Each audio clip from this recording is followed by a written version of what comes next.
Terima kasih Tuhan untuk berkat penyertaan-Mu bagi kehidupan kami. Engkau masih memberikan kesempatan bagi kami untuk melanjutkan kehidupan kami. Sebentar kami akan mendengarkan firman-Mu Tuhan, Kau yang sertai hati dan pikiran kami.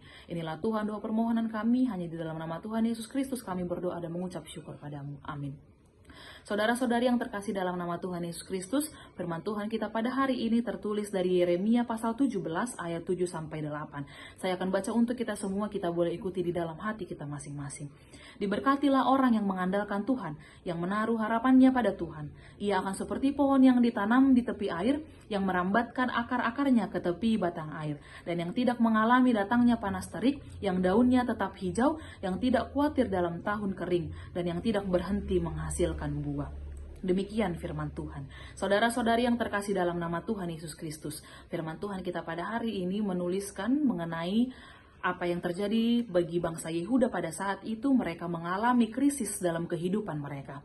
Mereka mengalami krisis politik, mereka mengalami krisis militer, dan juga mereka mengalami krisis rohani. Pada saat itu mereka hanya mengandalkan kekuatan mereka saja. Di tengah kehidupan mereka, di tengah situasi yang terjadi di dalam kehidupan mereka, mereka hanya mengandalkan kekuasaan mereka saja. Mereka hanya mengandalkan kekuatan mereka saja. Teks kita pada hari ini menjelaskan kepada kita, mengingatkan kepada kita, marilah kita untuk memeriksa kembali apa fondasi kehidupan kita. Fondasi di dalam kehidupan kita masih diri kita sendirikah, atau fondasi di dalam diri kita itu sudah Tuhan Yesus.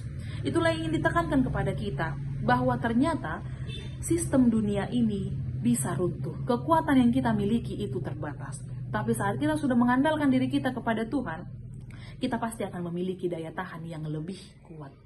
Kita pasti akan memiliki iman yang lebih kuat untuk menjalani kehidupan kita, bahkan di masa-masa krisis sekalipun. Setiap kehidupan kita pribadi lepas pribadi, pasti kita sering dan pernah mengalami musim kering ataupun masa-masa krisis di dalam kehidupan kita. Mungkin dari kita mengalami krisis ekonomi, kita mengalami ketidakpastian akan masa depan, kita mengalami konflik-konflik yang terjadi mungkin di dalam keluarga ataupun di lingkungan kita sehari-hari. Dan juga mungkin dari kita mengalami krisis kesehatan, kondisi kesehatan yang semakin menurun.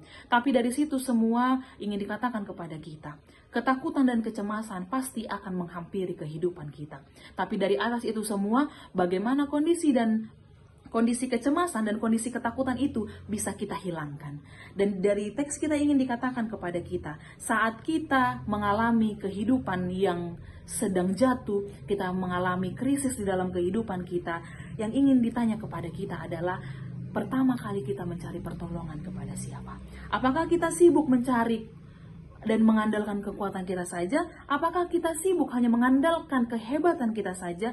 Ataukah kita hanya sibuk mengandalkan logika kita saja? Firman Tuhan kita pada hari ini ingin mengingatkan bahwa jika kita hanya mengandalkan kekuatan kita, itu pasti akan sia-sia. Kita pasti selalu akan mengalami kesulitan di dalam kehidupan kita. Marilah kita untuk terus mengandalkan Tuhan di segala situasi kehidupan kita, baik dalam suka, baik di dalam duka. Saudara-saudari yang terkasih dalam nama Tuhan Yesus Kristus, sekalipun kesulitan menghampiri kehidupan kita, kita harus menekankan bahwa kehidupan kita, kesulitan kita, mari kita serahkan seluruhnya kepada Allah. Maka Allah lah yang akan membantu semua kesulitan yang kita alami. Saat kita setia akan firman-Nya, Tuhan pasti juga akan membantu kita.